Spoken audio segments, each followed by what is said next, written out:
Hola, buenos días, buenas tardes y buenas noches. Bienvenidos y bienvenidas a esta nueva edición de News Click Cyber, el programa semanal dedicado a la ciberseguridad y a la tecnología. Un programa que realizamos desde Madrid y nos dirigimos a todo el mundo de habla hispana. Un programa dedicado a la tecnología, a la ciberseguridad y la inteligencia. Estamos ya en el programa número 13 de la temporada 10. Javi, esto es lejos, ¿eh? Hemos llegado hasta allí, más allá. ¿Te acuerdas el día que empezamos? Jolín, sí me acuerdo. Tiempos remotos, Y en otro estudio. Sí, en otro estudio. Realizamos un programa cada semana y damos un abrazo a las más de 110, en total, 114 medios de comunicación, de radio y de televisión, que retransmiten nuestra señal desde las Islas Baleares hasta el Océano Pacífico, pasando por un montón de países por el medio. Y sobre todo nos acordamos de Argentina, Bolivia, Chile, Colombia, España, Estados Unidos y Perú, donde tenemos emisoras y medios de comunicación, tanto de radio como de televisión. Hoy el equipo está formado, un equipo de lujo, por uno de los pioneros del programa, don Javi Soria. Defensa, ¿Qué tal? Muy bien, todo fenomenal. Un día más en el paraíso. Un día más. Es una canción, ¿no? Sí, también. También tenemos a doña Maribel Morales. Hola, ¿qué tal? Encantada de estar otra vez por aquí, que hacía tiempo que no veníamos. Demasiado. Y siempre vienes con una compañera además, Belén. Sí. ¿Qué tal? Buenas tardes. Estrenando temporada también. La temporada, programa 10, número 13. Pero temporada 10, primera vez. Bueno. Y por supuesto, nuestro flamante subdirector, el cerebro del programa, don ¿Qué Carlos tal? Valerdi. Buenas tardes, buenos días y buenas noches. Yo ya estaba extrañando porque la semana pasada tuve que faltar y ya me sentía un poco raro. ¿Y eso cómo pudo ocurrir? Son las 7 de la tarde y yo tendría que estar en otro lugar. Bueno, ya sabes, compromisos. Pero aquí estamos, firmes como siempre. Cosas que pasan, ¿no? Sí, Realmente. exactamente. Finalmente estoy yo, Carlos Lillo, y os agradecemos que os acompañéis hasta el momento del concurso, en esos 50 y tantos minutos que nos separan de ese concurso, en el que vamos a regalar una o dos licencias de antivirus. A ver qué responden nuestros oyentes. A ver si han acertado. También damos un cordial saludo a toda la audiencia que nos sigue mientras realizan cualquier tipo de actividad, como en los nuevos McDonald's, que te comes la hamburguesa montada en bicicleta. Es verdad, hay una foto estupenda, tremenda. Durante toda la semana nos pueden seguir a través de las redes sociales, en Twitter, LinkedIn o Facebook, o de nuestro email info@clickcyber.com. Además, recordamos y recomendamos visitar nuestra web llena de interesantes contenidos, clickcyber.com. También informamos de que se puede acceder a todos los programas anteriores a través de nuestros podcasts disponibles en Spotify, eBooks, Apple Podcasts, TuneIn, YouTube, Twitch, Amazon Music. Además, invitamos a suscribirse en cualquiera de estas plataformas y animamos a dar al like para sentirnos queridos. Para ello solo hay que buscar la palabra clave, ClickCyber. A ver si nos quieren un poquito más, don Carlos. Sí, necesitamos esos deditos para arriba, ¿eh? ¿Cómo les vamos a provocar hoy? Bueno, a ver, lo primero, vamos a decir una cosa, vamos a dividir el año en 4, ¿sí? Un Q va a ser para Microsoft, el otro para Intel, el otro para IBM y el otro para Apple. Las tecnoefemérides se basan en eso, no vamos a decir otra cosa. Hoy vamos a empezar diciendo que un día como hoy, un 18 de abril de 1974, Intel, nuestro allegado del día, lanza su microprocesador 8080. ¿De cuántos bits? Este era de 8 bits, ¿sí? 8 Fue bits. el segundo microprocesador de 8 bits, por eso es 8080. El i8080 fue una variante del diseño un poco ampliada y mejorada de su microprocesador anterior, que era el 8008, o sea, 8008. Aunque, bueno, no tenía compatibilidad binaria. Luego, para seguir con el programa de hoy, las noticias de cada semana, nuestra ciberpíldora, que hoy vamos a hablar del cloud. Siempre hablamos del cloud, que tengo esto en cloud, que no sé qué del cloud, pero ¿sabemos qué es el cloud? Bueno, Bueno, nubes. vamos a informarnos un poquito. Las tecnoefemérides, un monográfico que vamos a destripar un incidente de seguridad, y nuestro invitado que hoy nos ha dejado en el medio, así que bueno. Pero tenemos un concurso. Vamos a hacer un concurso y vamos a hablar de cositas interesantes. Así que nuestro invitado es el concurso. Ahí está. Bueno, pues vamos con ese primer bloque, el bloque de noticias de ciberseguridad, y seguiremos con el menú.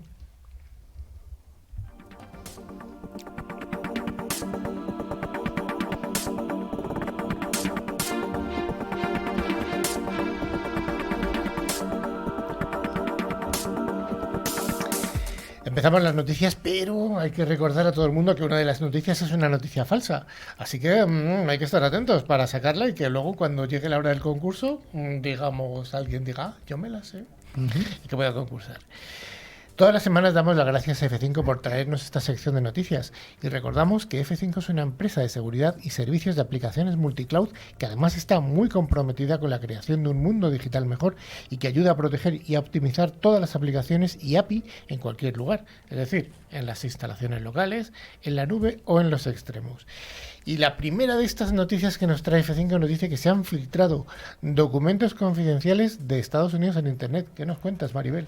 Pues que esto es gravísimo, Carlos, y se le está dando muy poca difusión, pero la realidad es que la filtración de documentos confidenciales del Departamento de Defensa de Estados Unidos ha sido un grave problema de seguridad nacional, ya que ha expuesto información sensible relacionada con la ayuda que brinda Estados Unidos a Ucrania en su enfrentamiento contra Rusia. La filtración se produjo a través de la plataforma de chat Discord, popular entre los jugadores en línea. Se desconoce el número exacto de documentos filtrados, pero se estima que podrían ser cientos. Entre los documentos filtrados se encuentran informes sobre las posiciones militares de Ucrania, evaluaciones de apoyo internacional a Kiev y reportes sobre en qué circunstancias el presidente ruso, Vladimir Putin, podría usar armas nucleares. Y aunque aún no está claro cómo se filtraron los documentos, se cree que se compartieron en un chat de Discord. Los altos funcionarios estadounidenses están investigando activamente la fuente de la filtración y su alcance. La filtración ha generado preocupación sobre si erosionará la confianza de los aliados de Estados Unidos que comparten información con ellos y si afectará los planes del ejército ucraniano para intensificar sus combates contra Rusia. Una cosa aquí, la filtración ha sido no solo de lo que está pasando en Ucrania, sino que además se ha filtrado información de cómo Estados Unidos espía a sus propios aliados, entre ellos Israel y muchos de los países de la OTAN, y cómo maneja esa información, con lo cual es gravísimo porque está exponiendo que están espiando a ver, algo que todos sabemos, ¿no? Evidentemente. Pero esto está, digamos, declarado. El problema aquí es que la filtración la ha hecho un chaval de 20 y tantos años, lo cual te deja un poco en entredicho si la filtración es real o es una filtración controlada de datos que les interesa publicar. Porque un chaval con esa edad, con el poco acceso que tiene, es muy raro que haya accedido a esos datos. Pero fíjate, Javi, que siempre tenemos un problema que alguna vez hemos tratado en el programa de las famosas cuentas privilegiadas, que no son necesariamente la cuenta privilegiada la que tiene un general, sino que es el señor que está por allí, el informático de turno, el del que ábreme la impresora. O sea, bueno, que es un problema muy problema. serio. La siguiente noticia nos dice que Elon Musk ha creado su propia compañía de inteligencia artificial. Parece ser que se está entablando una guerra contra ChatGPT, Belén. Así es, el señor Elon Musk, que tiene la capacidad de no dejar de sorprendernos, ha creado una nueva compañía llamada X.AI, con la que planea destronar a ChatGPT. Recordemos que es uno de los fundadores de OpenAI, la creadora de ChatGPT. No hay duda de que la inteligencia artificial es la tecnología del momento. Y es que en unos meses ha pasado de ser algo muy lejano para el público general a una herramienta que cada vez más personas utilizan a diario. Y es que el uso de la inteligencia artificial ha pasado por ayudar a estudiantes, cibercriminales y hasta a un hombre a ganar la lotería. Ya lo dijimos la semana pasada. Sí. Es por ello que las grandes compañías tecnológicas no quieren quedarse sin su trozo del pastel. Y Microsoft con ChatGPT, Google con Bard o Meta con Llama son tan solo algunos ejemplos, aunque solo el primero esté ya funcionando con normalidad. Por eso, Musk no podía hacer menos y ha creado una nueva compañía llamada XAI. Aunque este no es el primer contacto del CEO de Twitter con la inteligencia artificial, ya que, aunque muchas personas no lo sepan, Musk es cofundador de OpenAI, la compañía que desarrolló ChatGPT. Y sin embargo, Musk abandonó la compañía por problemas de poder con el actual CEO de OpenAI, Sam Altman, y la llegada de Microsoft como inversor principal. Desde entonces, Musk ha mostrado enfado con la dirección que había tomado su ex compañía y la IA en general, por lo que ha sido bastante crítico en los últimos meses e incluso llegó a firmar una carta de expertos para frenar el desarrollo de la misma. El nombre forma parte del proyecto de crear una super app que sirva para todo. Musk tiene registrado el dominio x.com para ir incluyendo todas las empresas que vaya creando. Como ya sabemos, Twitter pasó a llamarse x.corp y ahora Musk aparece con su propia compañía de inteligencia artificial que entrará dentro de este holding. La intención de XAI es la de desbancar al resto de competidores y para ello el magnate lleva meses contratando a expertos en la materia e incluso empleados de la competencia. Bueno, si alguien quiere tener un trabajo de riesgo, que se vaya, llame a la puerta de Elon Musk, que a lo mejor le pagan $300.000 y a los 2 meses se recibe una carta. Lo que es tener dinero, ¿no? Y hacer... Esto me da la impresión de que este hombre, que, a ver, hay que decir que es un genio, Es pero un genio, tiene una cosa que en muchas disciplinas se llama el FOMO, ¿no? El Fear of Missing Out, el miedo a quedarse fuera. Como ve que se le escapan las cosas de las manos, va y compra una compañía o va y funda una compañía para hacer competencia y no quedarse fuera del mercado, en vez de enfocarse en lo que sabe hacer, que lo hace muy bien. Ujú. Bueno, que es lo que se va a hacer, crear empresas en realidad. Y es un, Sí, es un buen tecnología, trabajo. sí. Sí. Bueno, la siguiente noticia. Un fuerte ciberataque a plantaciones, atención, de papaya en Argentina. Y os miro a vosotros, no sé por qué. No, yo no tengo, ¿eh? No tenemos.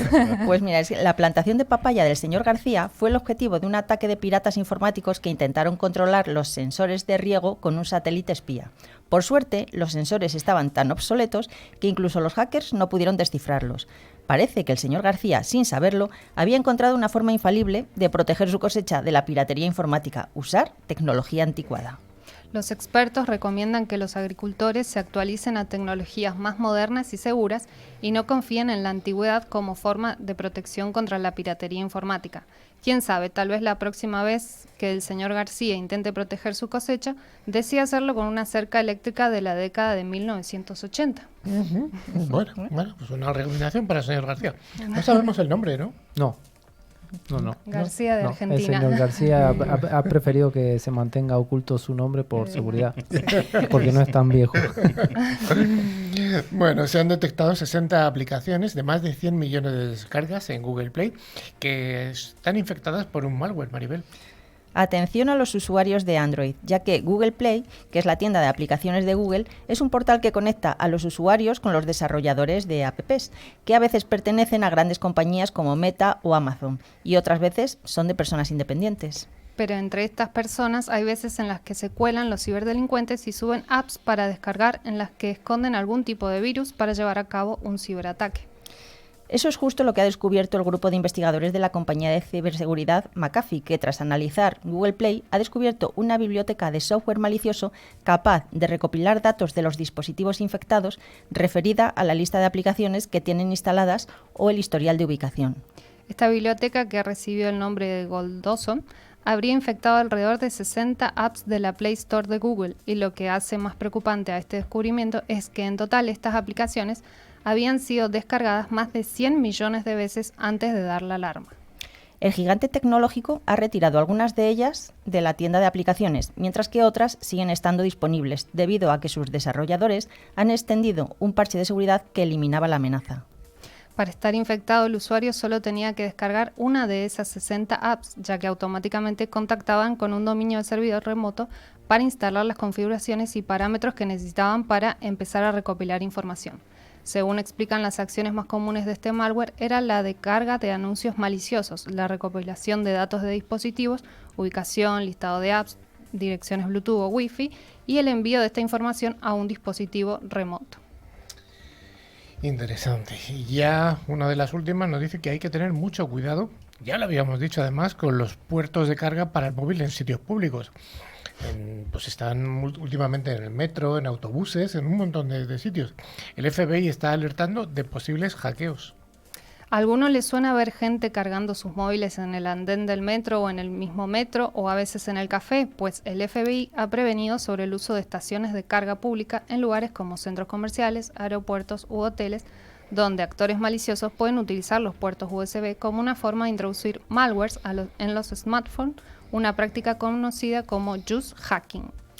La técnica del juice hacking es un tipo de ciberataque conocido por utilizar un puerto de carga como una conexión que, además de cargar la batería del dispositivo, permite el intercambio de datos. Así, una vez conectado el móvil, al permitir el traspaso de datos, el actor malicioso puede infectar el terminal implementando malware o llevar a cabo otras acciones como el robo de datos sensibles.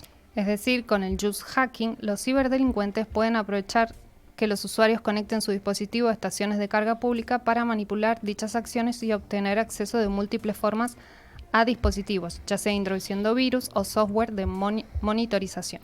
Así lo ha denunciado el FBI de Denver, en Estados Unidos, a través de una reciente publicación en Twitter, donde aconseja evitar el uso de estas estaciones de carga gratuitas en lugares públicos. De la misma forma, el FBI ha recomendado a los usuarios que en lugar de estas estaciones utilicen su propio cargador y cable USB e intenten conectarlo a algún enchufe o toma de corriente habitual. Además, aconsejan utilizar una batería portátil para dispositivos móviles. Sin embargo, si no queda más opción que recargar la batería en estas estaciones públicas, también hay otras opciones para intentar prevenir este tipo de ataques infecciosos y sus posibles consecuencias. Una de estas opciones es configurar el terminal para que solo acepte cargar la batería y bloquee la transferencia de datos. Javi, ¿qué nos cuentas de esta noticia? ¿Es realmente tan peligrosa esta información del FBI? Bueno, realmente esta noticia salió hace más de 8 años, con lo cual no es una noticia nueva ni fresca, sino simplemente es que es muy peligroso realmente.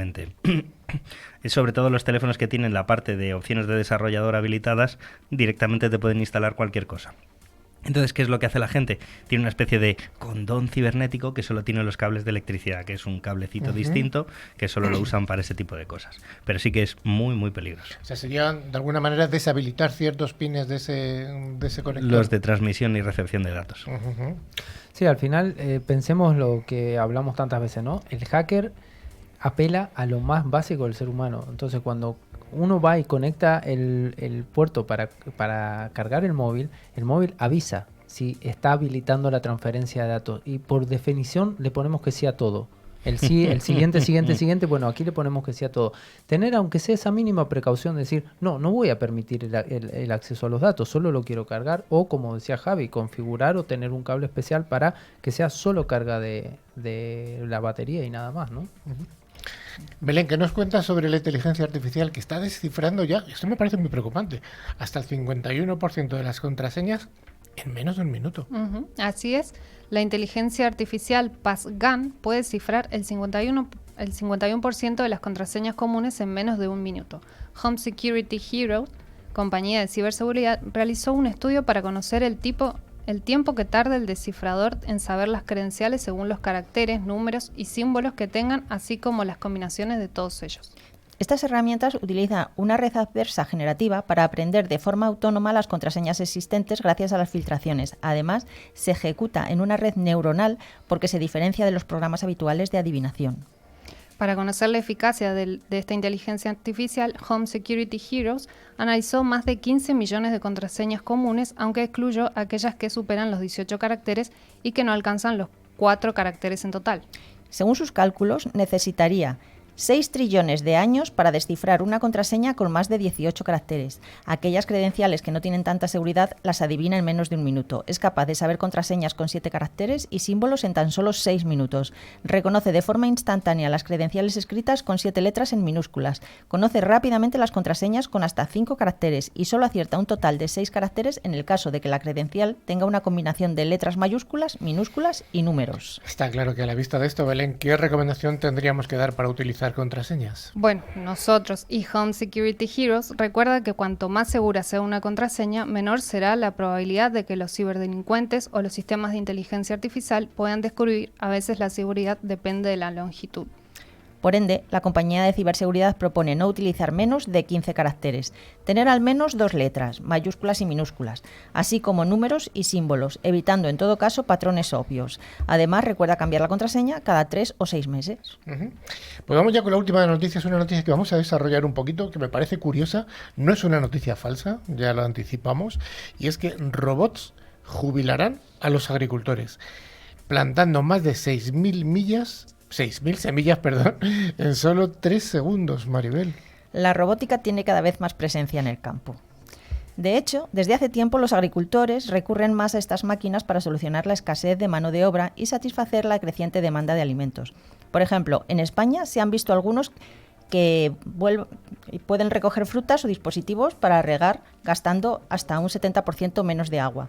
Aunque la última gran innovación son unos robots capaces de plantar más de 6.000 semillas en tan solo 3 segundos.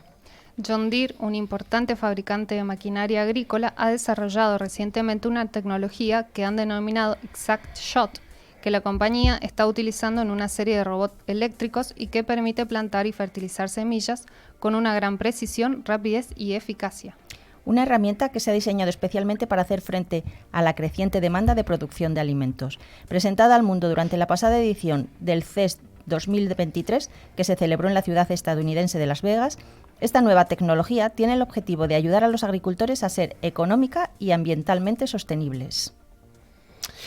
Bien, ¿y cómo sería esta precisión extrema? Dado que se espera que la población mundial crezca a casi 10.000 millones para 2050, se estima que los agricultores deben aumentar su producción entre un 60 y un 70% en las tierras cultivables actuales. No solo eso, sino que ExactShot también permite a los trabajadores del campo ahorrar dinero y reducir la cantidad de fertilizante inicial necesario durante la siembra en más del 60%. Esta tecnología se conecta directamente a los tractores John Deere, como explica la propia empresa en un comunicado de prensa, y está compuesto por un total de 54 robots electrificados modulares de 56 volts y diferentes sensores que registran el momento en que cada semilla está en proceso de entrar en el suelo. De ese modo, en lugar de aplicar un flujo continuo de fertilizante a toda la hilera mientras está en funcionamiento la tecnología ExactShot, rocía solamente la cantidad necesaria de fertilizante, unos 0,2 milímetros, directamente sobre la propia semilla en el momento exacto en que ésta se introduce en la tierra.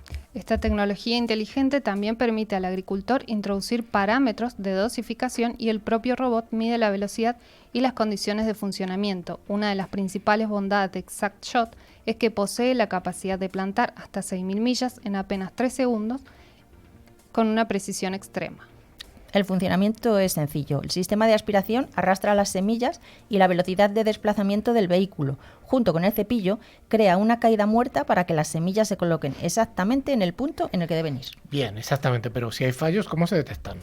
Otros detalles a tener en cuenta sobre esta tecnología es que los robots también poseen la capacidad de encontrar fallos en tiempo real.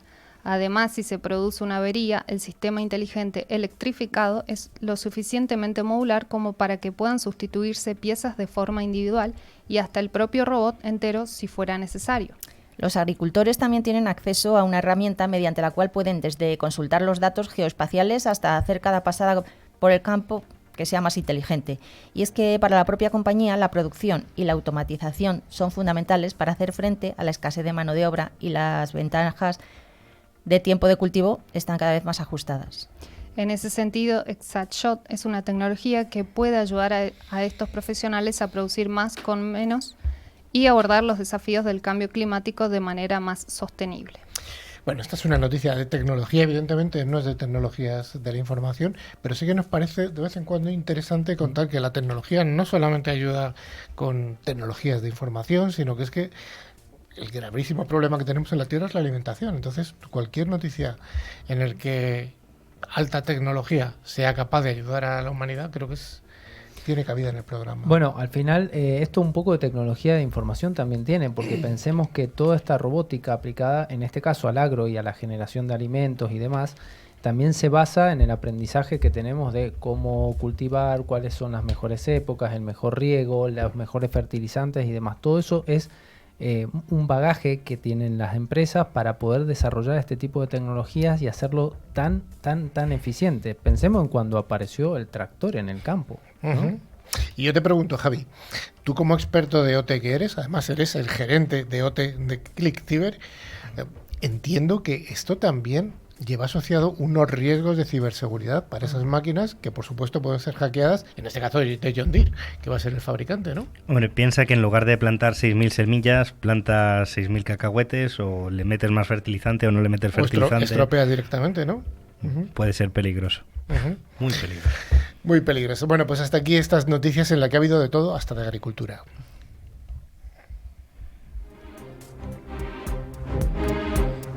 La ciberseguridad es uno de los sectores más pujantes de las tecnologías de la información. Si te interesa estar al día de los ciberataques y de cómo defendernos, escucha cada semana a Carlos Lillo y su equipo de expertos en NewsClick Ciber.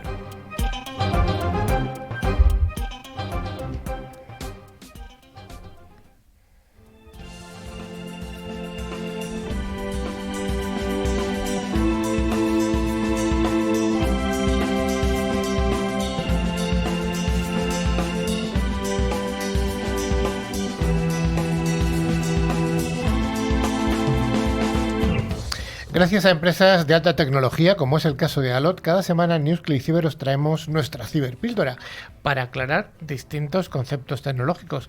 Recordamos una semana más que Alot es la solución tecnológica que asegura el rendimiento de las aplicaciones más importantes. Y hoy nuestra ciberpíldora, como ya nos había esbozado un poquito don Carlos Valeri al principio, vamos a hablar de qué es el cloud, los tipos de cloud, modelos y más. Y lo vamos a hacer, por supuesto, en compañía de nuestro Javier Soria. ¿Qué nos cuentas? ¿Qué es esto del cloud?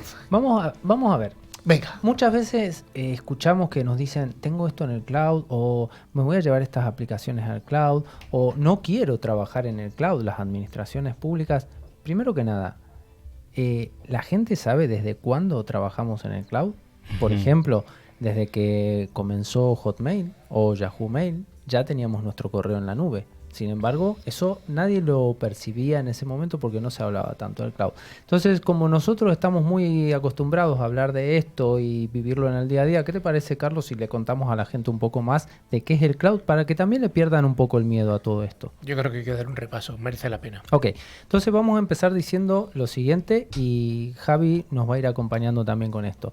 Al final el cloud son superficies muy grandes de data centers donde hay un montón de equipos que son servidores, equipos de comunicaciones y demás que proveen servicios a las empresas y a las personas, ¿sí? No es una nube, no es algo que no se puede palpar. O sea, no está en el aire. No está en el aire. Bien. ¿Sí? Está en la tierra. Lo tenemos aquí cerquita de la radio, tenemos uno muy grande. Entonces, dos muy grandes, dos de los muy más grandes, grandes de correcto. Entonces, estos son data centers gigantes con equipos físicos que obviamente no cualquiera puede ir y verlos, ¿sí? Hay que estar autorizado y demás, pero ahí están nuestros datos, o sea, se pueden ver esos equipos, la empresa cuando uno lo contrata, al final tiene un contrato con este tipo de data centers. Entonces, al final esa infraestructura que hasta hace unos años atrás todas las empresas tenían un cuarto muy grande o quizá un piso completo con un montón de equipos, eso hoy se puede minimizar llevando toda esa infraestructura, esas comunicaciones, esas aplicaciones a estos grandes centros de datos en un modo, por ejemplo, como servicio. Yo te pregunto, dice, ¿se puede hacer? Hay grandes empresas que lo pueden hacer. ¿Ese traslado de infraestructuras on-premise a cloud es tan masivo? ¿Están en proceso? Hay algunas que sí, otras que no. ¿Va a haber muchos caminos? Bueno, a ver, lo primero que hay que decir es que como en todo, ¿no? Hay países que están mucho más desarrollados en esto y hay países que no. España está en el medio, ¿sí? Es un país que todavía hay muchas empresas a las que les cuesta entender esto de me llevo toda mi infraestructura, ¿no? Porque también hay amores y egos ahí dentro de todos esos fierros que estamos viendo. Entonces, sencillo no es y va a depender muchas veces de la complejidad de la infraestructura que tenga cada empresa, ¿no? Pero por supuesto, además, habrá cosas que no se puedan trasladar a cloud. Correcto. O sea, hay cosas no. En el mundo OT, sobre todo, que hay cosas que es muy complicado o imposible, digamos, de trasladarlo a ese cloud. ¿Tú esto cómo lo has visto, Javi? La parte de OT, el traslado a cloud, ¿lo ves complicado? Bueno, primero remarcar lo que ha dicho Carlos Valeri, que esto no hay nada nuevo bajo el sol, que esto al final cliente-servidor, outsourcing de servicios es lo que lleva haciendo las compañías 40 años. La única diferencia a lo mejor es dentro de las modalidades de servicio que tienen las cloud, pues que te lleves toda la máquina virtual y no tengas esa necesidad de tanto hierro, ¿no? ¿Cuál es el problema de muchos de los países que has dicho? Pues que necesitan que la nube esté en su país dentro de las administraciones generales del Estado. Por lo tanto, en esos aspectos es donde yo veo que muchos países van por detrás porque su legislación no lo tiene. En el ámbito de industria, en todos los temas de OT, es muy complicado trasladar estos sistemas al mundo virtual porque son sensores, actuadores y cosas físicas que tienen una difícil emulación. No quiere decir que sea imposible, sino el problema está en el retardo y la latencia. Es decir, si tú tienes una vía del tren y tienes un retardo de medio segundo, provocas un accidente. Entonces, no te merece la pena utilizar la nube para ese sistema. ¿Se podría? Sí, pero el riesgo humano, físico, es muy superior al beneficio. Exacto. Después tenemos otras cosas, que es que estamos entrando en este mundo que ya venimos comentando hace un tiempo en el programa, que es la inteligencia artificial, el Big Data tan famoso que se está hablando también hace mucho tiempo, y todo esto requiere de una capacidad de procesamiento y de recursos que muchas veces las empresas no son capaces de tener. Primero, porque no tienen el espacio físico. Segundo, porque no tienen a veces la infraestructura necesaria para mantener un sistema de Big Data o de inteligencia artificial o de Machine Learning funcionando dentro de su propia infraestructura. Entonces, todo este poder de cómputo, ¿sí?, nos lo puede brindar una empresa, no las vamos a mencionar, pero las 3 grandes, ¿sí?, que nos ofrecen este tipo de servicios y tienen... Entre una de las características que tiene la nube es primero esto, la visibilidad, ¿no? Yo tengo todo ahí, pueden entrar mis empleados desde donde estén y demás, y tengo esos servicios, ya sea en una nube pública o privada. Pero además yo puedo ajustar mi nivel de cálculo y de cómputo como yo necesite, dependiendo también la época del año. Por ejemplo, en un Black Friday. En un Black Friday las empresas pueden decir, bueno, durante este periodo de tiempo yo voy a necesitar mucho más poder de cómputo porque necesito que las personas puedan comprar. Luego, en el resto del año, lo bajo y lo ajusto a mi necesidad. Esa flexibilidad hasta ahora, o hasta que apareció el cloud como lo conocemos, era muy difícil para las empresas. Era comprar más recursos y ya te quedaba toda esa infraestructura dentro y había que mantenerla. Volviendo un poquito atrás, estamos hablando de cloud, pero en realidad no hay un tipo de cloud, hay varios tipos de cloud que todo el mundo lo conoce como unas iniciales. ¿Podemos hacer un breve repaso de cuáles son los 3 tipos fundamentales de cloud?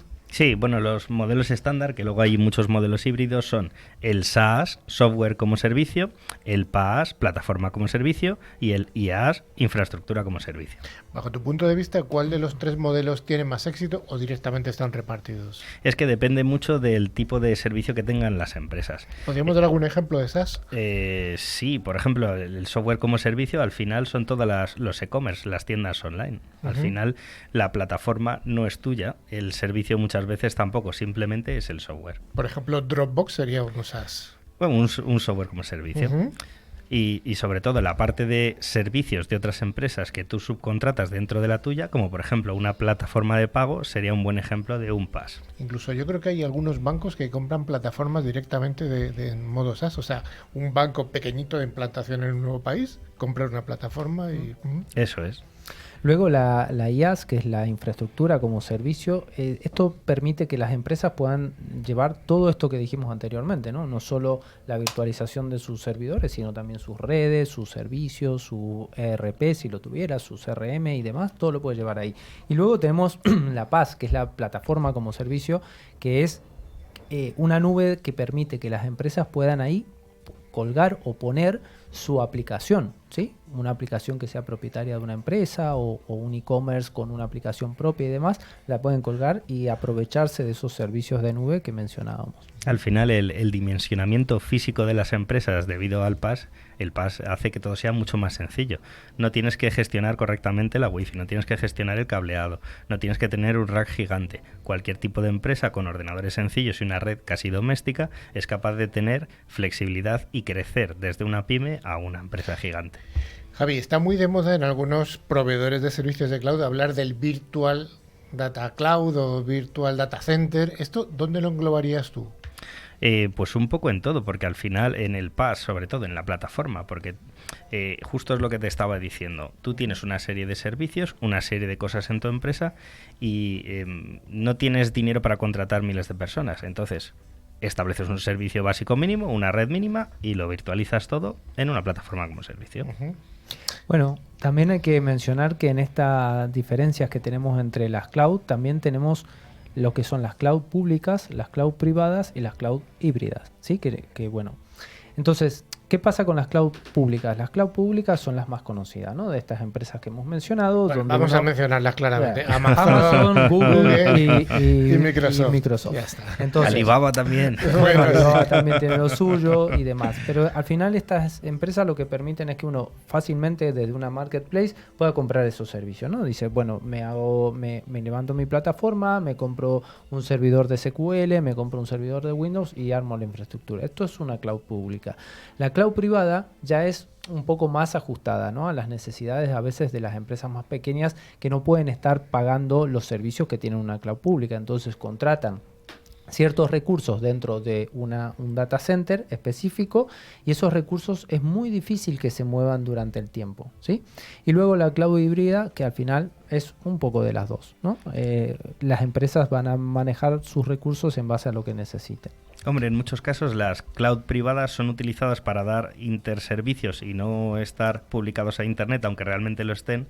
Por ejemplo, en la parte de los molinos eólicos. Ellos están muchas veces conectados entre sí, pues por lo que suelen llamar una cloud privada. Correcto. O SD-WAN a veces. ¿Qué te ha parecido, Carlos, lo de la cloud? Me ha parecido muy bien. Es interesante, ¿no? Ay, las nubes, qué bonitas que son. De Bueno, algodón. esperamos que la gente nos haya entendido. Bueno, yo creo que el mensaje claramente es: las nubes no existen. Bueno, las nubes existen, son de vapor de agua, pero las nubes de cloud están hablando de hardware, son máquinas muy pesadas, con una alimentación muy fuerte, en unos edificios muy securizados y con muchas medidas, además para que haya eficiencia energética. Y me gustaría que os quedaras con la idea de que es como una nube de algodón de azúcar. Pagas por el uso. Y una cosa, un parangón. ¿Una filtración de datos sería como si llueve? Vamos a dejarlo ahí. Venga, vamos con las tecnoefemérides.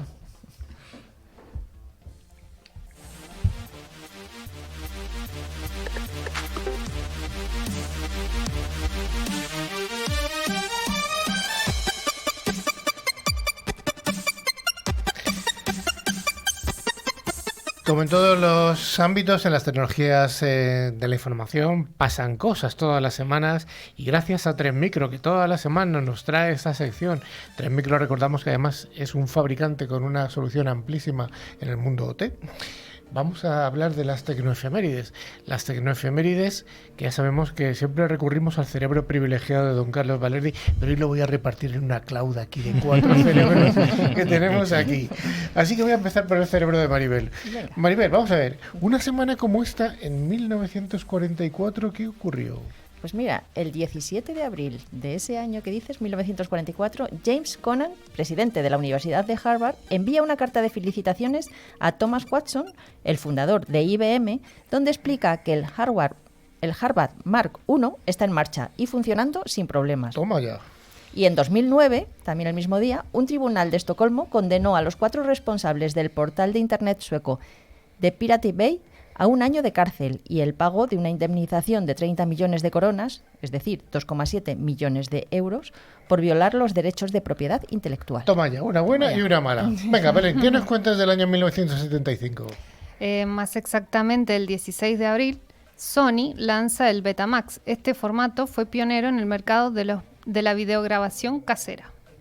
Y es un claro ejemplo de que no siempre lo mejor triunfa. Efectivamente, porque era mucho más avanzado que otros sistemas, pero bueno, falló.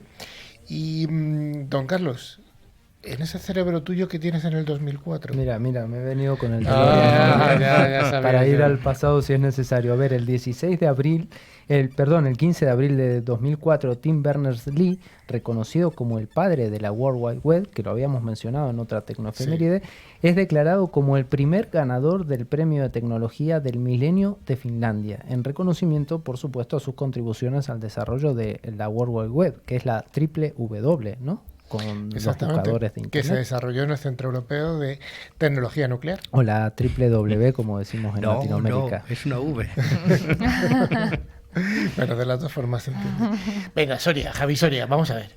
Te voy a dar a ti la oportunidad. Chan, Vamos a ver. chan. Voy a ver, 2003, ¿qué sabes? 2003. Bueno, el 14 de abril del 2003, que no sé si te referirás a eso, Sí. es cuando se terminó el proyecto del genoma humano. El Instituto Nacional de Investigación del Genoma Humano y el Departamento de Energía, con un consorcio internacional, secuenciaron el último gen. Interesantísimo, ¿eh? Y lo que va a dar esto de juego. Maribel, nos vamos un poquito más atrás, 1808. ¿Qué ocurría? Lejano, ¿eh? Pues mira, el 13 de abril de 1808 nace en San Frediano de Florencia, Italia, Antonio Meucci, reconocido como el verdadero inventor del teléfono, que en un principio se llamó teletrófono. No lo había oído en la vida. Teletrófono. Y el 13 de abril también, pero ya de 1970, los astronautas del Apolo 13, James Lovell, John Lee, Jack Whitter y Paquito, bueno, Paquito, sí. Paquito. Inmediatamente después de observar una luz de advertencia, escuchan un estallido a las 21.08 horas. Entonces fue cuando dijeron aquello de Houston, tenemos un problema. Ahora, lo importante no es el que inventó el primer teléfono, sino el que inventó el segundo, porque si no, no se iban a poder comunicar Ahí nunca. está, eso es importante.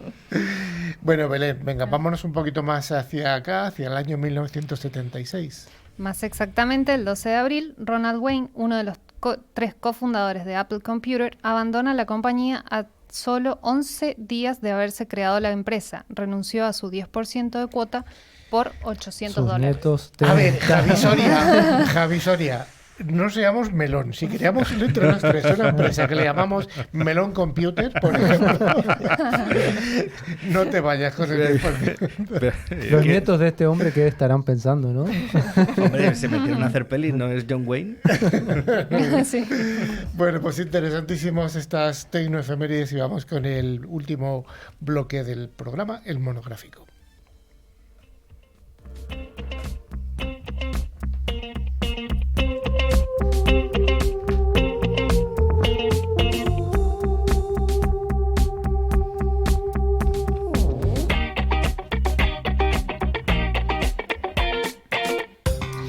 La firma de ciberseguridad Forcepoint es la encargada de traernos cada semana nuestro monográfico.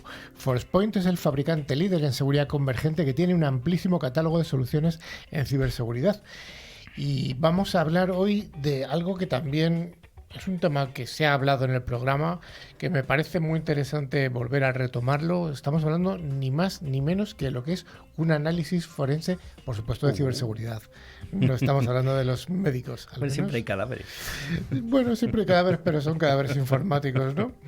Y este análisis forense podríamos definirlo como el conjunto de técnicas pensadas para extraer información de cualquier soporte y lo más importante es que sin alterar su estado, lo que permitiría buscar datos ocultos, dañados y, importante, eliminarlos también. El resultado del análisis de información puede ser una prueba realmente determinante en un proceso judicial. Y aquí, Javi, tú sabes mucho de este tema. Llevo más de 15 años haciendo labores de perito judicial. De perito informático judicial, sí, señor. Y monté el primer laboratorio informático forense en España. Pero si no eres tan viejo, anda, cállate. Pero es de hace una semana, ¿eh? Bueno, ¿qué es? Voy a empezar por ahí. ¿Qué es un perito informático? Bueno, sobre lo que has dicho del análisis forense, lo importante es que los métodos que se utilicen tienen que ser científicos y repetibles. Es decir, que cualquier persona con tu metodología tiene que llegar a la misma información y a posiblemente el mismo dictamen, ¿vale? Entonces, ¿qué es un perito? Pues al final es una persona que tiene conocimiento sobre un tema, que después de diversas leyes ahora tiene que estar titulado. Antes solo tenía que tener conocimientos sobre el área, lo cual hacía que esto fuera un nido de intrusos. Intrusos con conocimiento, pero intrusos. Aquí siempre hacía el mismo ejemplo de la medicina. Un médico de medicina general no tiene por qué saber operarte, o un odontólogo no tiene por qué saber recetarte qué te pasa cuando te duele la tripa. Pues en el mundo de la informática forense igual. Hay tantos dispositivos, tantas variedades, que el mundo era tremendamente gigante. Me has hablado de que es una persona que tiene que tener cierta titulación. Sí. ¿Qué titulaciones son exigibles para un perito informático? ¿Estamos hablando de ingenieros, telecos, informáticos? Pues ahora lo que se está cogiendo es el módulo superior nivel 2, o sea, el básico no, desde el 2 para adelante. Lo que pasa es que mucha gente te va a decir que según la ley Omnibus, cualquiera con conocimientos va a poder presentarse como perito, pero eso lo suelen desestimar los jueces. ¿Hay alguna metodología, Carlos, para la elaboración de un peritaje informático? A ver, no hay alguna metodología que esté estandarizada, pero que se centre de manera específica en el análisis forense, pero sí hay ciertas guías que nos pueden servir para bueno, tener una pauta a seguir en esta correcta toma de datos, ¿no? Que, por ejemplo, tenemos la guía del Mobile Device Forensics del NIST, que es una norma conocida, el Development Process for Mobile Device Forensics del SANS también. Tenemos algunas tecnologías que, bueno, de examinación de la Interpol, la ISO IEC 27037 del 2012 es una guía de identificación, recolección, adquisición y preservación de la evidencia digital, y una de las más importantes, la RFC 3227.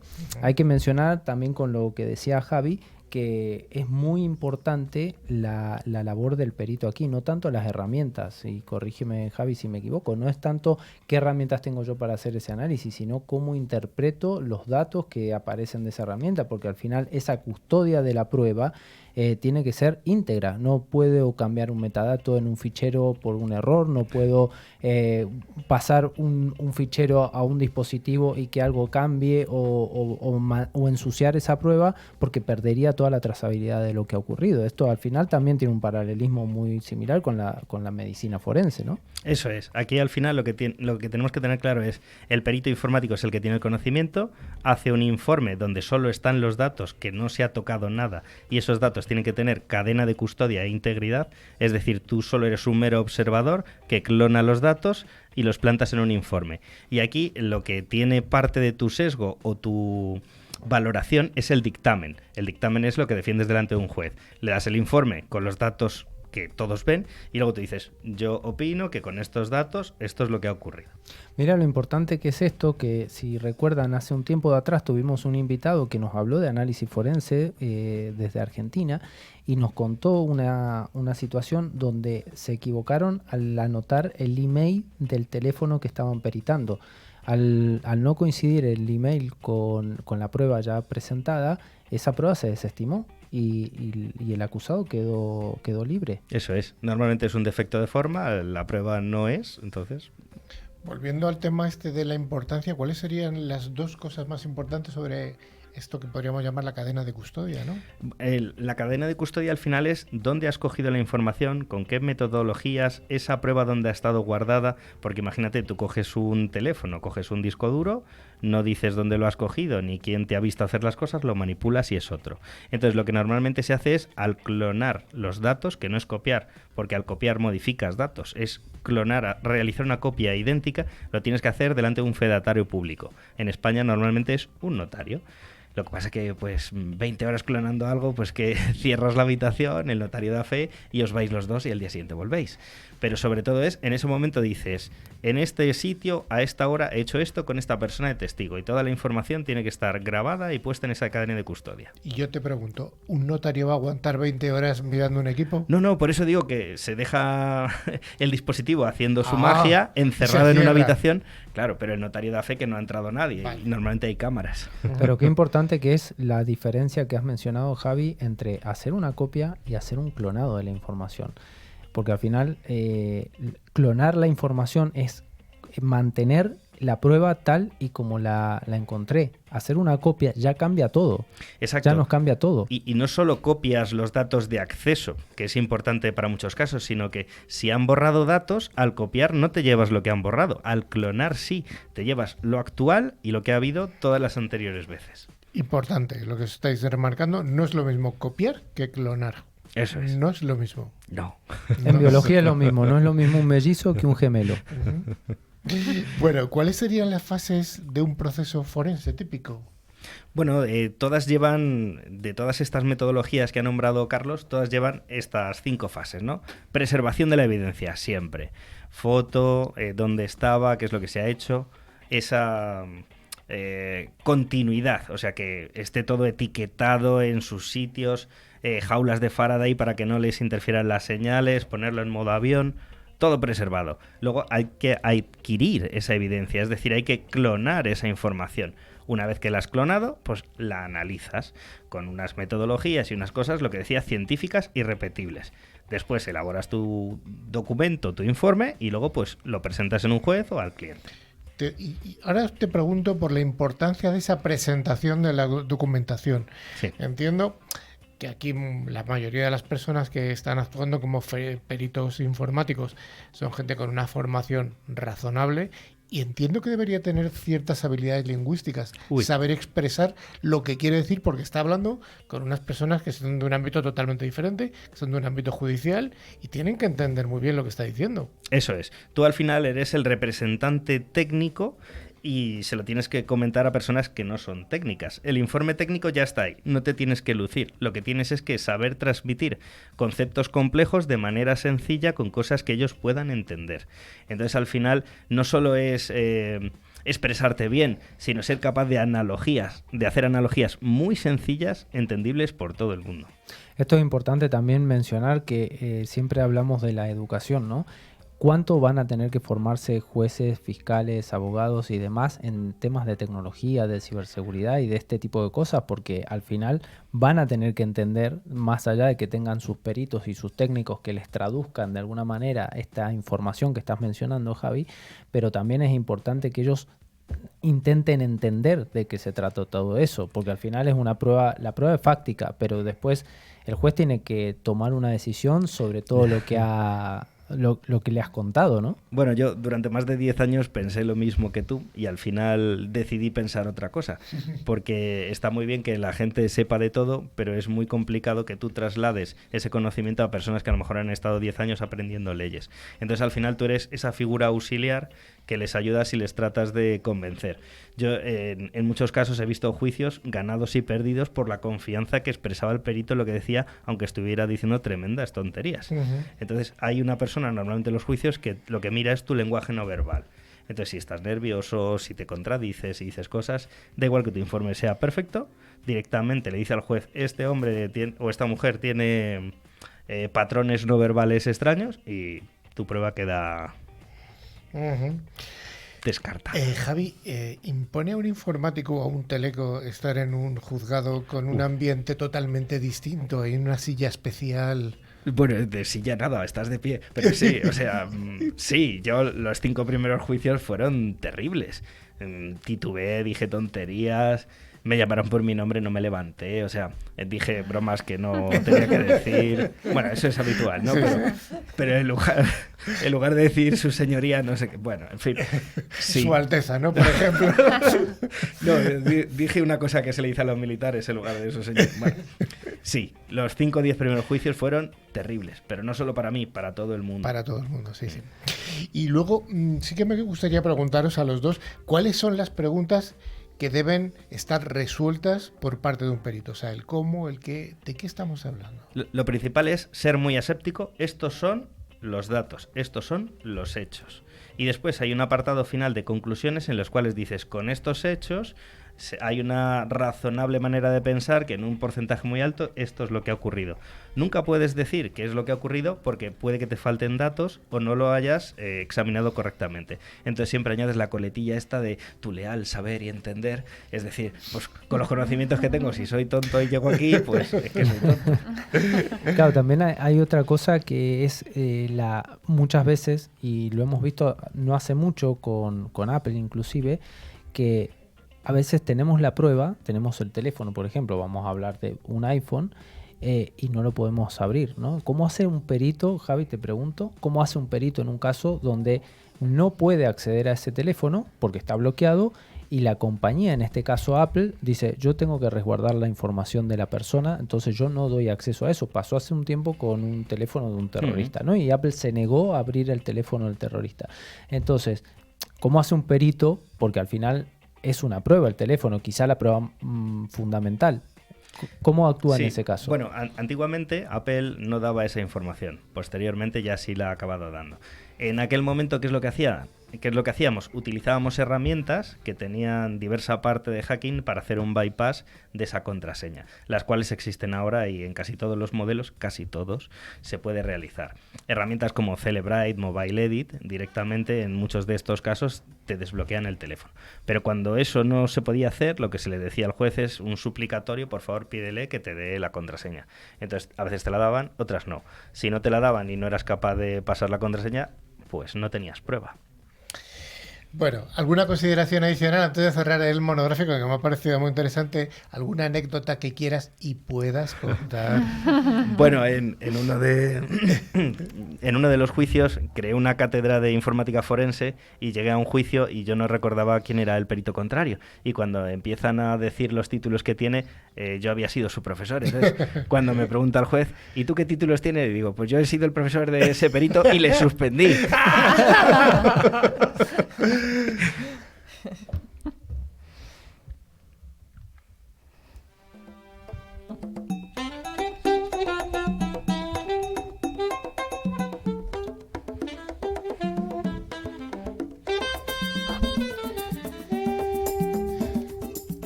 Bueno, ya llega el final del programa, como habíamos dicho al principio, y tenemos nuestro habitual concurso en el que vamos a facilitar 2 antivirus de calidad profesional válidos cada uno para 1 año y para 5 dispositivos. El valor de regalo es aproximadamente unos 50 euros, $50 al cambio, más o menos. Y lo primero que habría que preguntar es si tenemos ganadores de la semana pasada. Así es, tenemos los 2 ganadores han sido Lucía Belmonte de Sevilla, España y José Manuel Martínez de Valparaíso, Chile. Pues enhorabuena a los premiados. Y Javi, la pregunta de esta semana... ¿Qué es un perrito? Digo, no. Una pregunta fácil. Para participar, enviarnos un mail a info@clickciber, las 2 con i latina, y es ¿cuál es la noticia fake? Ah, ahí está. Pues ya sí que sí. Estamos llegando al final de News ClickCiber. Maribel. Pero antes de despedirnos, os recordamos que a través de nuestra web clickciber.com se puede acceder a nuestra revista digital, ver fotos y otros contenidos de interés. Y también podéis seguirnos a través de nuestras redes sociales en Twitter, LinkedIn o Facebook.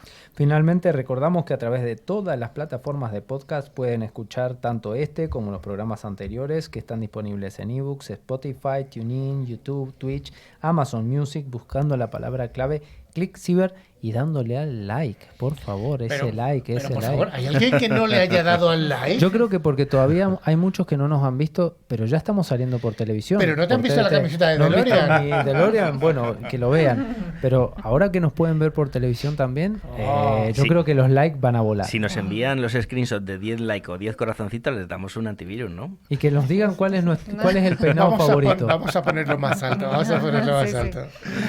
Bueno, pues muchas gracias a toda la audiencia que nos ha escuchado desde el Pacífico hasta el Mediterráneo, y seguro que algún día lo sacaré, porque tenemos muchos seguidores sorprendentemente en Australia y Nueva Zelanda, que están fuera de... También sería una buena pregunta para aquellos que nos ven por televisión, ¿cuál es el peinado favorito de ellos? ¿Si el tuyo, el de Javi Soria o el mío? O el de Rafa, que hoy no está. O el de Rafa, que no está. Que nos digan a ver cuál les gusta más.